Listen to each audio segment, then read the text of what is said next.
hard to even just stay still right now. Right behind me is the Steinhatchee River. I want you to take a look so you can see how hard those waves are crashing. Neighbors were doing things like this and also taking up boards off of their wooden docks to make sure that these docks don't get lifted up and pushed out onto land by that storm surge. The wind and the rain, once again, picking up. We can definitely feel that force. I want to point you over there.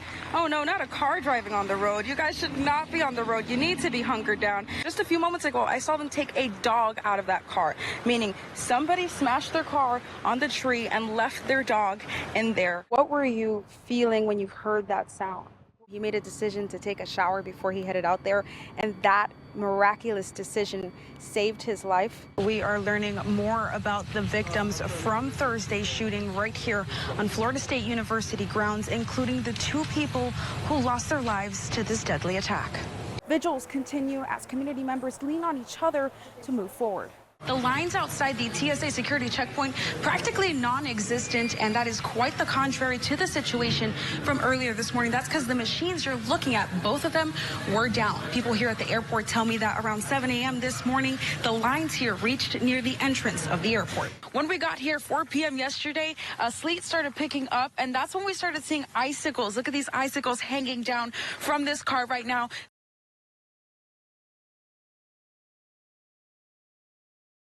I'm still like taking it in.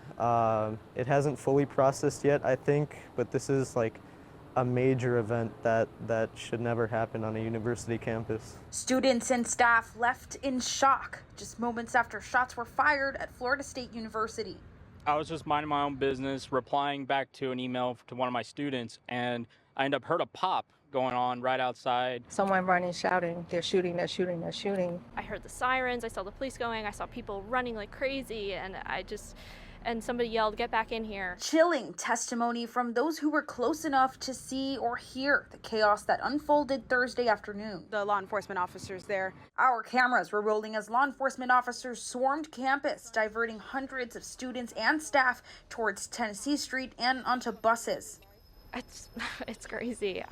You don't expect your day to go anywhere near this direction. A horrible weight on the community during what is supposed to be a celebratory time as the end of the spring semester approaches.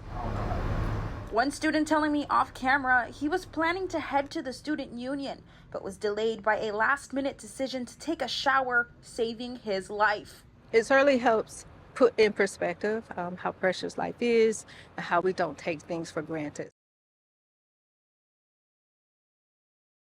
Roofs, trees, and cars. All kinds of massive debris that blew through parts of Suwannee County throughout the night. I'm Kenya Cardonne in the Live Oak neighborhood where businesses, homes, and streets suffered from Helene's forceful winds. We actually rode out the worst of the storm right here, and now we're getting a look at the devastation in daylight.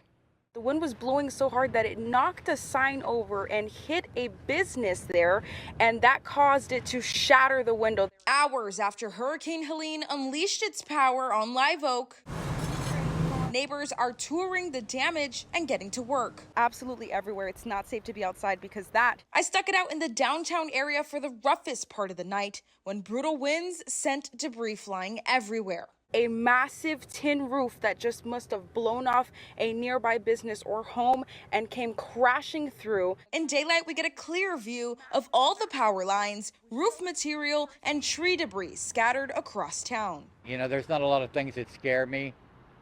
It sounded powerful. It was scary. I would not want to be out in it.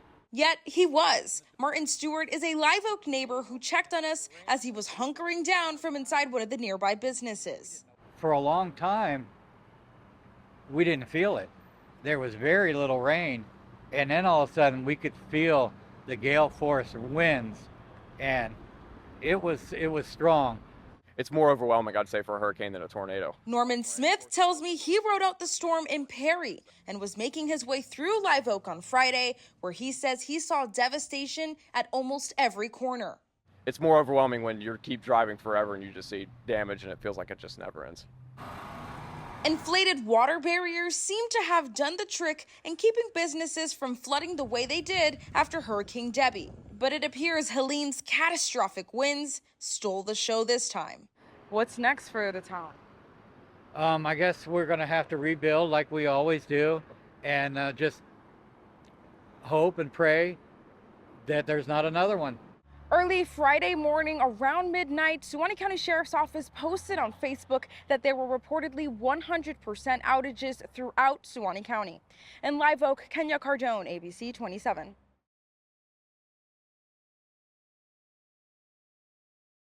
Families in North Carolina are bracing for colder weather, especially those living in tents. I'm Kenya Cardonne, your Southeast Tallahassee neighborhood reporter. One Tallahassee woman is on a mission to turn hundreds of these into these to help insulate their tents and combat the cold. There's a lot of survivors there, and they all need some kind of help. According to North Carolina's Hurricane Helene damage and needs assessment, catastrophic flooding and winds damaged more than 73,000 homes there.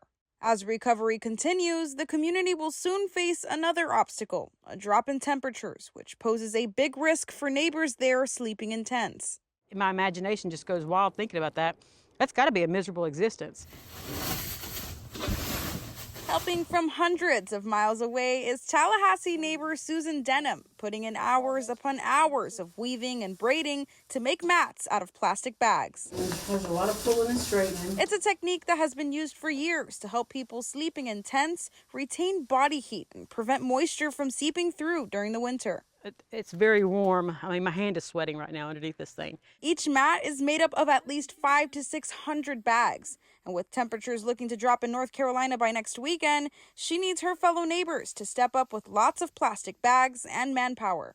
If this is something that you want to do, or you just want to have a project, come on by and we'll make some sleeping mats.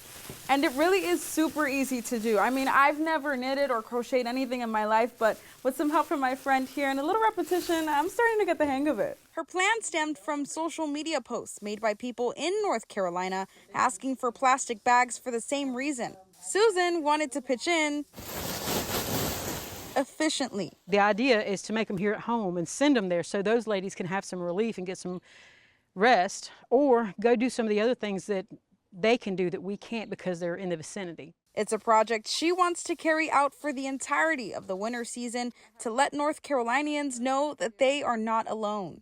You know, if we don't have the resources to help somebody, that we can make the resources. Nobody can do everything for everybody, but everybody can do something for somebody.